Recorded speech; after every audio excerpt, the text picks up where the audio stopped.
AIIMS ने तो propose कर ही दिया था कि इस साल क्लोजिंग रैंक दिल्ली एम्स के लिए सभी कैटेगरीज के लिए सेम होगा।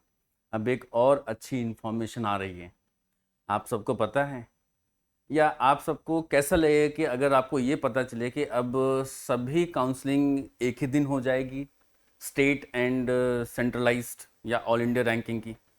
आपको कैसा लगेगा कि अगर आपको ये सुनने में आए सडनली कि काउंसलिंग के लिए आप जा रहे हो, अब स्टेट काउंसलिंग के अलग से काउंसलिंग करने की जरूरत ही नहीं है ना। अच्छा, तो गवर्नमेंट ने ये प्रपोज किया है कि जो नेशनल मेडिकल काउंसिल है कि वो पूरे काउंसलिंग प्रोसेस को जितने भी स्टेट में हैं उसको सेंट्रलाइज्ड कर दे। मतलब अब all India counselling, all India ranking और स्टेट काउंसलिंग का अब मतलब नहीं रह जाएगा अगर ये नियम पास हो जाता है। अब गवर्नमेंट ने इसको डिफरेंट स्टेट्स में भेज दिया है कि वो भी इसको पढ़ें और अच्छे से इसको अगर समझ में आता है तो अडॉप्ट कर लें, क्योंकि अब जो भी एडमिशन्स होंगे बच्चों के वो एक सिंगल स्टेप प्रोसेस में हो जाएंगे।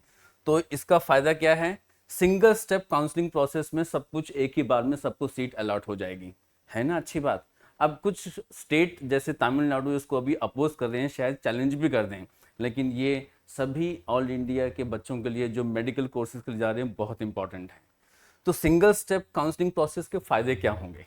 सबसे पहले जो अलग अलग वेकेंट सीट बच जाती थी और स्ट्रे काउंसलिंग और मल्टीपल काउंसलिंग राउंड चलते थे वो नहीं हो पाएंगे, क्योंकि एक ही बार में सारी सीट्स रैंक के हिसाब से सेंट्रलाइज्ड होकर के पूरी स्टेट्स में भर दी जाएंगी।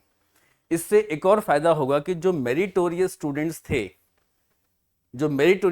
थे वो अपना एक जगह सीट लेकर के उसको ब्लॉक करके फिर दूसरी काउंसलिंग चले जाते थे, अब वो ऐसा नहीं कर पाएंगे तो उनको वो एक ही बार में चुनना पड़ जाएगा। तीसरा जो फायदा इससे मिल रहा है वो है फेक एडमिशन्स का, क्योंकि पीछे से मैनेजमेंट कोटा की सीट्स भरी जाती थी, उसमें कुछ पैसे की लेन देन होती थी और बोगस एडमिशन्स भी होते थे, जिसकी वजह से इस बार कई कॉलेज की लाइसेंस भी कैंसिल हुए हैं। वो बिल्कुल ही बंद हो जाएगा, फेक एडमिशन, बोगस एडमिशन बिल्कुल नहीं होगा। कितने फायदे हो रहे हैं।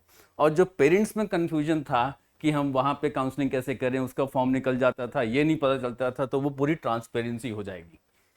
पेरेंट्स को काफ़ी ज़्यादा सेटिस्फैक्शन इससे मिल रहा है, क्योंकि अगर ऐसा होता है तो फिर उनको में जो झंझट पड़ते थे अलग अलग जाके वहाँ पे अप्लाई करना, फिर स्टेट में जाके अप्लाई करना, वो नहीं हो पाएगा, है ना। अच्छी न्यूज़ आपके लिए, गवर्नमेंट कितने अच्छे स्टेप्स उठा रही है।